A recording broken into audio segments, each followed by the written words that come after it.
제목을 따라서 보실까요? 성탄에 대한 구약의 4대 예언.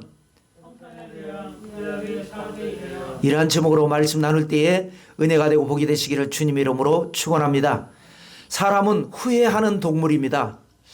후회라고 하는 것은 더 좋은 미래를 기대하면서 과거 자신이 했던 행위에 대해서 현재 느끼는 감정이죠. 안타까운 것은 뭐냐? 후회한다고 해서 달라지는 것은 없습니다. 중요한 것은 이제 다시 시작할 수 있는 기회가 있다면 후회를 덜 할 수 있죠. 그런데 후회보다 더 안타까운 것은 뭐냐? 한 번 놓친 기회는 다시 잡기가 어렵다는 사실입니다. 기회의 신 카이로스는 앞머리는 장발이죠. 확 늘어뜨려 있습니다. 그런데 뒷머리는 대머리라고 하죠. 왜냐하면 이 앞머리가 장발인 것은 준비된 사람이 그 앞머리를 잡을 수 있기 때문에, 그런데 한번 지나가고 나면 뒷머리는 대머리이기 때문에 잡을 수가 없는 겁니다. 모든 인류는 태초부터 좋은 기회를 놓쳤습니다. 각 사람은 태어날 때부터 후회하는 인생으로 태어났습니다. 왜냐하면 인류의 조상 아담이 하나님과의 언약을 어기고 사탄의 함정에 빠졌기 때문에 그렇습니다. 하나님의 언약이 영생과 행복과 낙원이라면 사탄의 함정은 사망과 음부입니다. 너무나 잘못된 선택을 해버린 아담의 후예들, 지금도 그 후회 유전자로 인해서 늘 후회하면서 사는 삶입니다. 다시 잘못된 선택을 물리고 좋은 선택을 할 수 있다면 얼마나 좋겠습니까? 그런데 안타깝게도 다시 선택할 여지는 전혀 없습니다. 그래서 하나님의 아들 예수께서 사람의 몸을 입으시고 세상에 태어나셨습니다. 이날을 기념해서 우리는 성탄절이라고 하는 것이죠.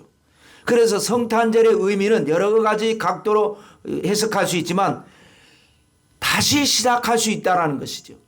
예수 그리스도로 말미암아 우리가 놓친 기회를, 우리가 잃어버린 기회를 예수 그리스도로 말미암아 다시 시작할 수 있다는 것.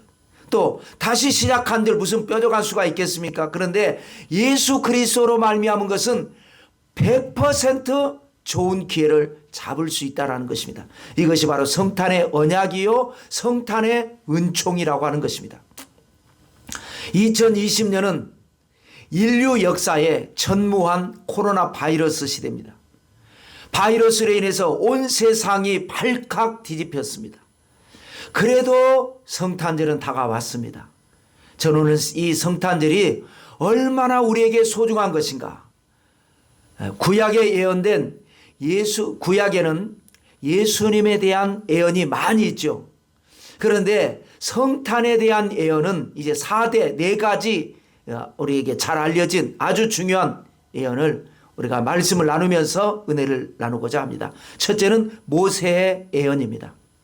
사실 이 말씀은 모세가 예언했다라고 하기보다는 하나님께서 아담에게 하신 말씀을 모세가 기록을 한 것입니다. 예언이라고 하는 것은 하나님께 계시를 받은 사람이 전하는 말이 예언이죠.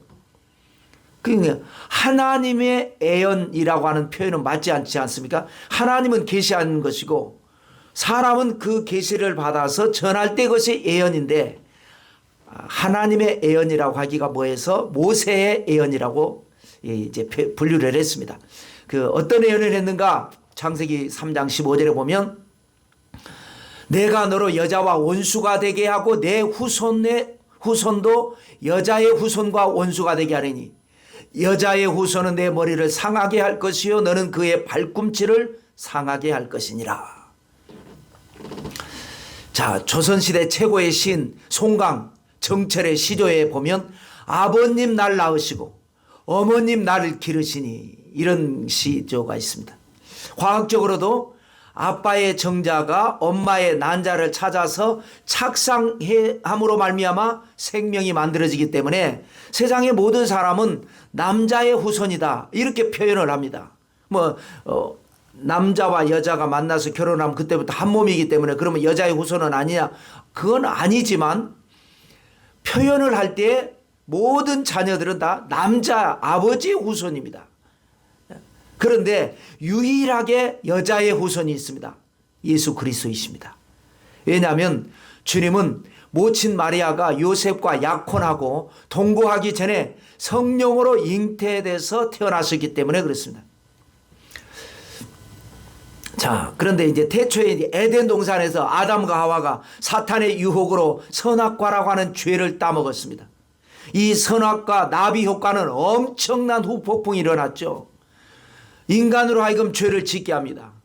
또 그 죄가 또 다른 죄를 낳게 하고 더 큰 죄를 낳게 하는, 그야말로 코로나 바이러스는 비교할 수 없는 엄청난 이 전염성으로 인간은 죄의 함정에 빠져버리고 말았습니다. 그래서 사탄은 그 죄를 볼모로 인류를 불행과 파멸의 늪에 빠뜨립니다. 완전 절망입니다. 그래서 하나님께서 이에 대한 해결책으로 남자의 후손을 약속하신 것입니다. 사탄이 우리 발꿈치를 상하게 하니까, 발꿈치를 상하게 한다는 것은 괴롭힌다는 것입니다. 늘 발걸음을 뗄 때마다 발꿈치를 상하게 하니까 그야말로 옴짝달싹을 할 수가 없는 겁니다. 그럴 때 남자의 후손이신 주님께서 사탄의 머리를 깨뜨리신다. 더 이상 괴롭히지 못하도록 완전하게 제압하신다 라고 하는 예언의 말씀이었습니다. 그 예언의 말씀이 있은 지 4천여 년 후인 이 신약시대에 천사가 마리아를 찾아옵니다. 은혜를 받은 자여 평안할지어다. 깜짝 놀라죠. 갑자기 천사가 나타나니까. 그래 놀라니까 마리아여 무서워하지 말라. 내가 하나님께 은혜를 입었느니라. 이게 뭔가 어리둥절하고 있을 때에 계속해서 천사가 보라 내가 잉태하여 아들을 낳으리니 이름을 예수라 하라.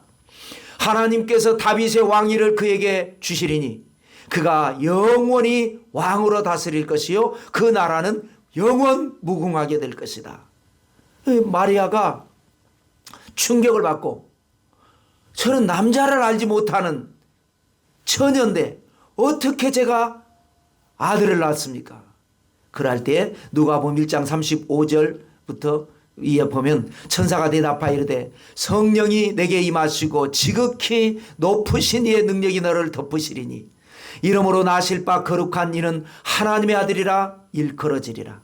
대저 하나님의 모든 말씀은 능하지 못하심이 없느니라.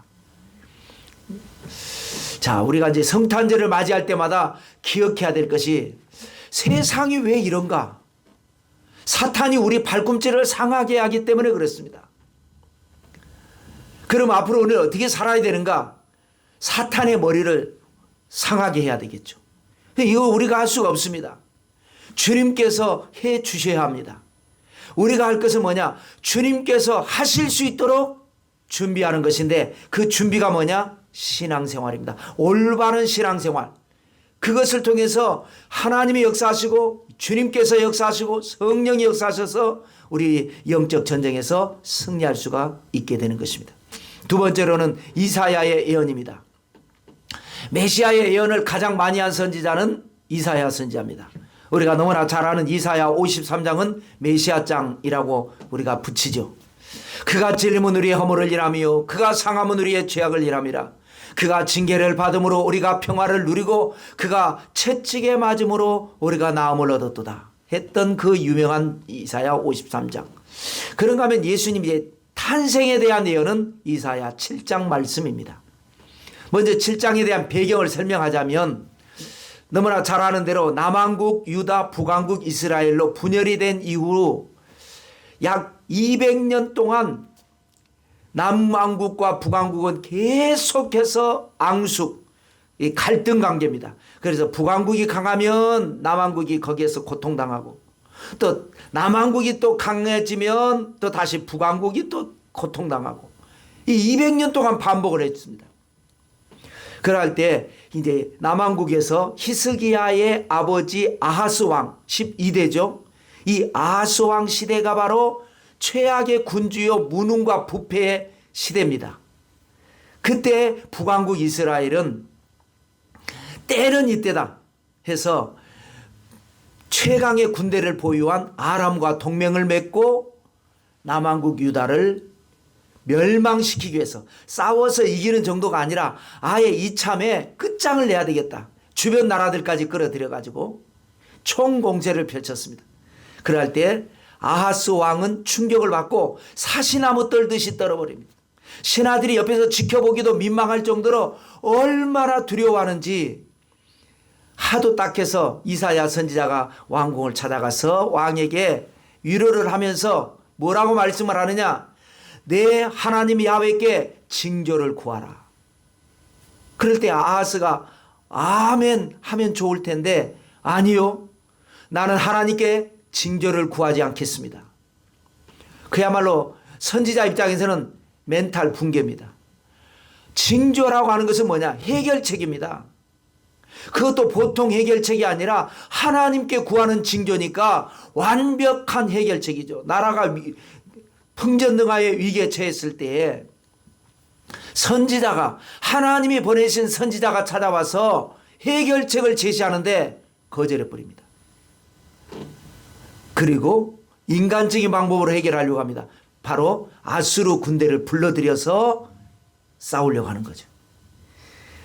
이사야는 너무나 안타까운 심정으로 몇 가지 예언을 하는데 예언은 언제나 가까운 미래, 먼 미래 또 혹은 세 가지로 한다면 가까운 미래, 조금 먼 미래, 아주 먼 미래 똑같은 말씀이지만 그 말씀이 그렇게 적용이 되는 경우가 있습니다. 그것이 바로 이제 이사야 7장인데 가까운 미래는 뭐냐? 내가 미워하는 두 왕의 땅이 황폐하게 될 것이다 라는 말씀을 합니다. 내가 미워하는 두 왕은 누구죠? 북왕국 이스라엘 그 위에 있는 아람 왕 두 왕의 땅이 황폐하게 될 것이다. 그 두 나라가 밀고 내려와서 남왕국을 멸망시키려고 하는데 걱정하지 말라는 거죠. 오히려 그들의 땅이 황폐하게 될 것이다. 이게 이제 가까운 미래입니다. 그 다음에 조금 먼 미래는 뭐냐?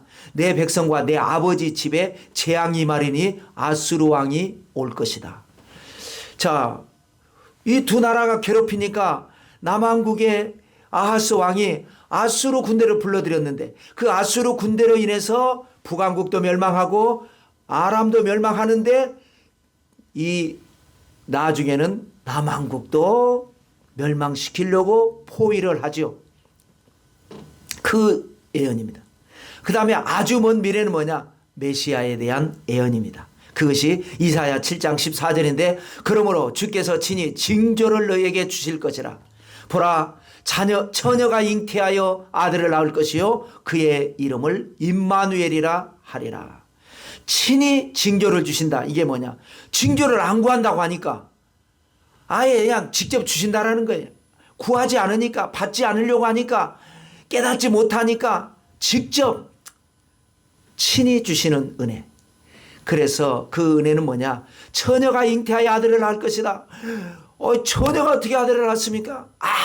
아주 먼 미래에 가서 보니까 예수님께서 태어나시는데 동정녀 마리아에게서 태어난다라고 하는 그것이 바로 예언이 나오는데 그 이름을 뭐라고 하느냐? 임마누엘이라고 하리라. 임마누엘은 하나님이 우리와 함께 계신다. 그동안에 하나님 우리와 함께 하지 않았습니다.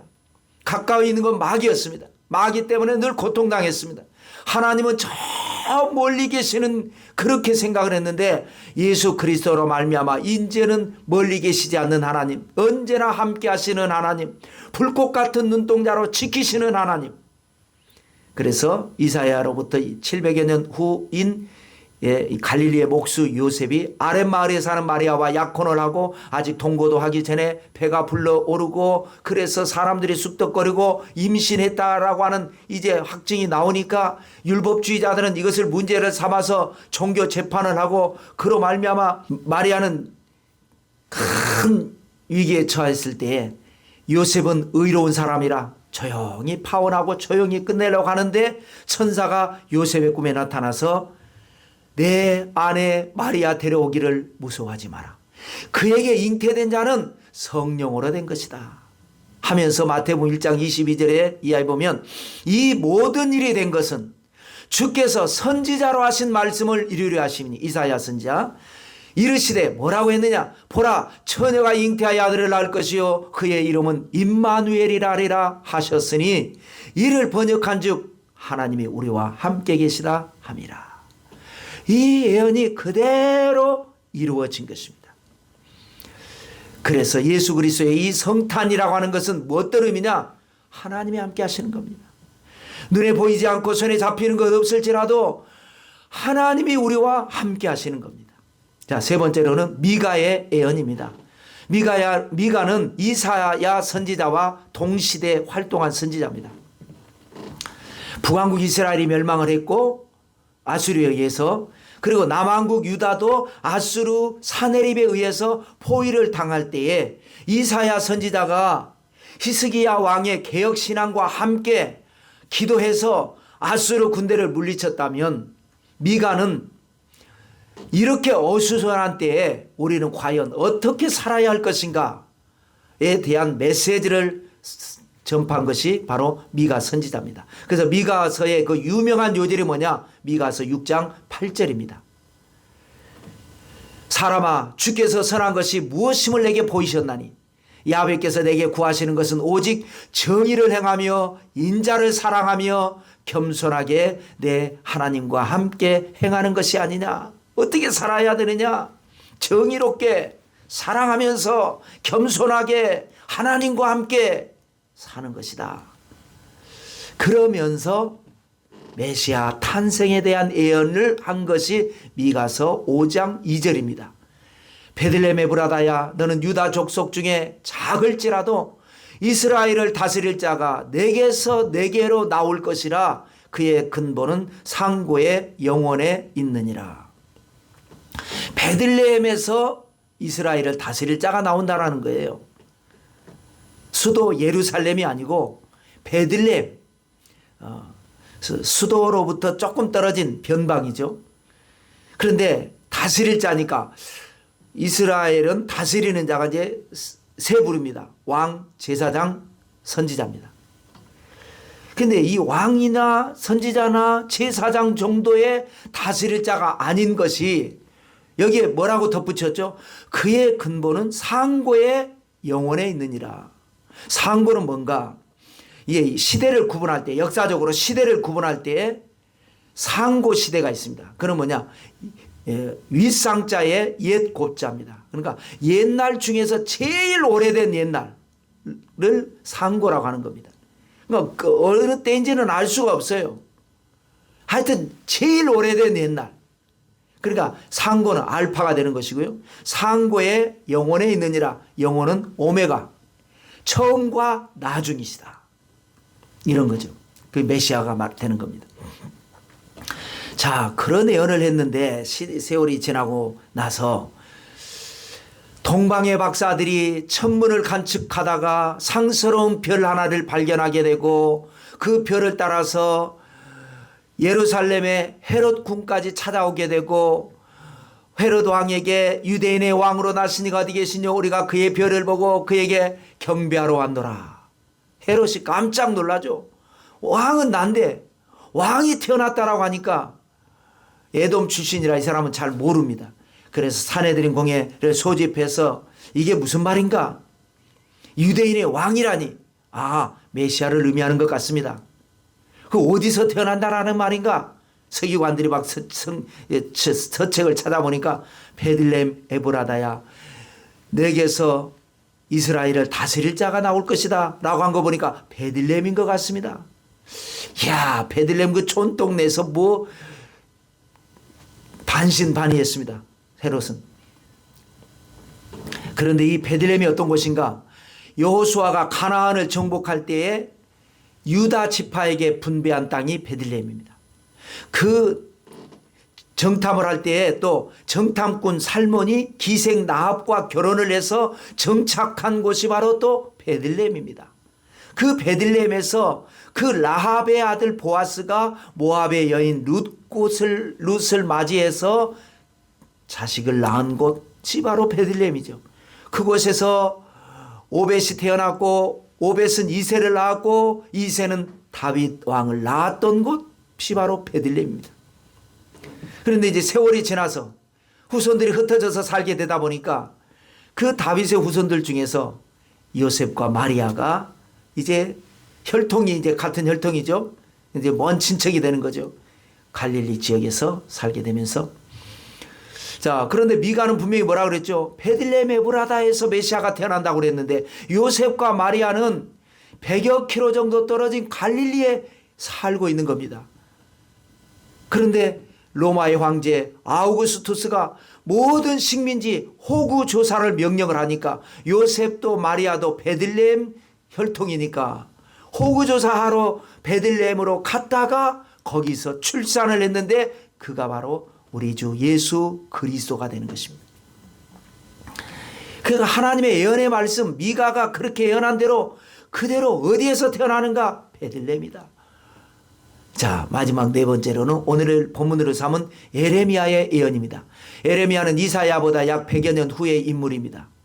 이사야 시대는 북왕국 이스라엘이 멸망했지만 이제 남왕국은 히스기야의 개혁과 아까 말씀드린 대로 이사야가 기도해서 사내림을 물리치고 130여 년 더 존속됩니다. 그 세월이 지난 뒤에 에레미야 시대가 되면서 남왕국 유다는 멸망을 하죠.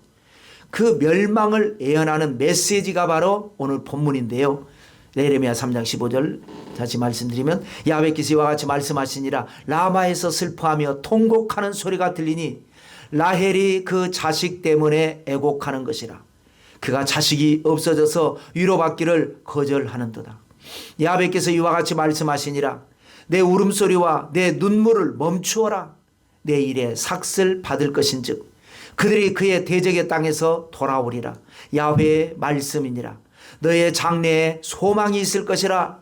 너의 자녀가 자기들의 지경으로 돌아오리라. 야훼의 말씀이니라.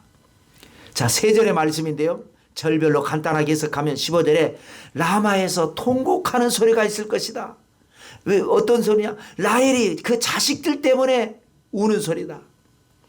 이것이 바로 이제 가까운 미래라고 한다면 에레미야 시대에서 가까운 미래라고 한다면 이 라마라고 하는 지역은 남왕국과 북왕국의 국경지대였습니다. 그래서 늘 싸우니까 누가 싸우는 겁니까? 이 조상들 입장에서 볼 때는 내 자식들끼리 싸우는 겁니다. 북왕국과 남왕국, 라헬, 이제 어머니는 넷이죠. 레아도 있고 라헬도 있고 실바도 있고 비라도 있지만 그 중에서 이제 대표를 라헬로 넣은 겁니다. 어머니들이 부모 입장에서 볼 때는 자식들이 싸우는 겁니다. 자식들이. 그 싸우면 어떻게 합니까? 죽죠. 그러니까 통곡하는 소리가 들리는 거다 이거예요. 가까운 미래. 조금 먼 미래는 뭐냐? 그래서 남왕국이 멸망합니다. 북왕국은 먼저 멸망했고 멸망을 하고 포로로 잡혀갈 것이다. 그러니까 라헬이 슬퍼서 통곡하고 우는 거다. 진즉 서로 힘을 모아서 국력을 강화해서 하나님 잘 믿고 다윗과 솔로몬의 황금시대처럼 잘 먹고 잘 살고 행복하고 건강하고 복되게 살아야지 뭘 그렇게 치고받고 싸우다가 먼저 북왕국 멸망하고 남왕국도 결국 멸망하느냐. 이게 이제 좀 먼 미래고 아주 먼 미래는 뭐냐. 바로 그곳에 예수님께서 탄생하실 때에 유아 학살을 일으킨 것이 헤롯이었습니다. 그래서 예수님의 탄생과 더불어서 라헬이 그 자식들 때문에 통곡하는 일이 있을 것이다. 이런 예언이죠. 그 다음에 16절은 뭐였죠? 그런데 그런 통곡하는 일이 있는데 눈물을 멈추어라. 내 일에 삭슬 받을 것이다. 라고 하는 것이 16절입니다. 이것도 그때 당시로 말을 한다면 그렇게 나라가 멸망을 해서 포로로 잡혀가도 보상이 있다라는 거예요. 다니엘이나 모르드게 같은 사람은 하나님의 보상을 받아서 비록 남의 나라의 포로로 끌려갔지만 거기에서 총리 대신을 지내고 에스더는 왕비가 되고 사드락과 메삭과 아베느고는 지방 장관이 되고 느헤미야는 왕의 비서실장이 되고 에스라는 학사가 되고 더 기록되지 않은 수많은 사람들이 그곳에 가서 고생한 것이 아니라 하나님의 축복으로 하나님의 영광을 위해서 그렇게 보상을 받았습니다. 그럼 이게 이제 신약시대로 넘어와서는 이것이 뭐냐? 십자가라고 하는 삭시입니다. 예수 그리스도의 탄생으로 인해서 십자가의 은혜가 있는 겁니다. 그 다음에 17절에는 뭡니까? 너의 장래에 소망이 있을 것이다. 눈물을 멈춰라. 통곡이 할 것인데 눈물을 멈춰라. 하나님이 역사하시니까 너의 장래는 소망이 있을 것이다. 그래서 그때 당시 가까운 미래에 이제 예언성취한다면 70년 만에 고레스 측령에 의해서 포로 귀환이라고 하는 소망이 있을 것이다. 이건데 먼 미래에 가서 예수님 신약시대에 가서는 이 십자가로 말미암아 인류 구원이라고 하는 엄청난 소망이 있을 것이다. 누구든지 예수님을 믿기만 하면 멸망하지 않고 영생을 얻고 구원을 받고 용서를 받고 회복을 하는 소망. 이것이 바로 오늘 본문의 예언인 것입니다. 그것이 이제 마태복음 이제 신약으로 넘어와서 마태복음 2장에 보면 헤롯 왕이 동방 박사들에게 메시아가 태어날 장소가 베들레헴이다라고 가르쳐 줬죠. 그러면서 헤롯이 정말로 왕이 될 아기가 태어났다고 한다면 가는 길에 나한테 알려달라. 이렇게 얘기했습니다. 그래서 동방 박사는 영문을 모르니까 아유 알겠습니다. 어디 주소까지 잘 해가지고 알려드리겠습니다. 그리고 찾아서 가는데 이 예루살렘하고는 달리 점점 시골로 가게 되고 뭐 거창한 것도 없고 대단한 것도 없고 가다 보니까 시골 마을이고 시골 마을에서도 주막집이고 주막집 중에서도 방이 없어가지고 마을 구육관에 보니까 아기가 태어났다고 하는데 인간적으로는 보잘것없지만 말할 수 없는 신비로움을 발견을 하고 누가 뭐래도 부인할 수 없는 이야 이거는 만왕의 왕이시다. 그래서 이 박사들이 황금과 유향과 몰약을 예물로 바치면서 아기 예수님께 엎드려 경배를 했습니다. 그리고 아마 그 더 이상은 기록은 없지만 아마 그날 밤에 제대로 잠을 못 잤을 것입니다. 그 황홀함, 그 신비로움, 그 은혜로움 말할 수 없는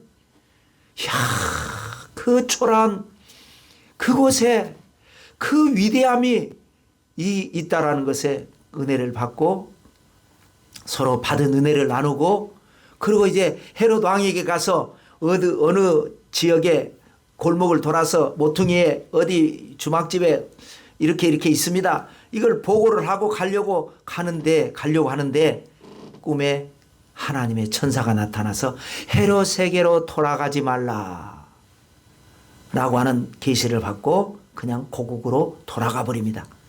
그러다 보니까 헤롯은 아무리 기다려도 연락이 없어요. 아하 내가 박사들에게 속았구나. 그래서 베들레헴 지경 아예 반경 전체적으로 해서 모든 유아를 다 죽여버려라. 그래서 아기 예수님의 탄생 때문에 애꿎은 그때 당시에 베들레헴의 수많은 어린이들이 학살을 당하는 비극을 만났습니다. 그것이 바로 그 예언이 에레미야가 했는데 이 마태복음 2장 17절에 이에 선지자 에레미야를 통하여 말씀하신 바 라마에서 슬퍼하며 크게 통곡하는 소리가 들리니 라헬이 그 자식을 위하여 애곡하는 것이라. 그가 자식이 없으므로 위로받기를 거절하여 또담이 이루어졌느니라.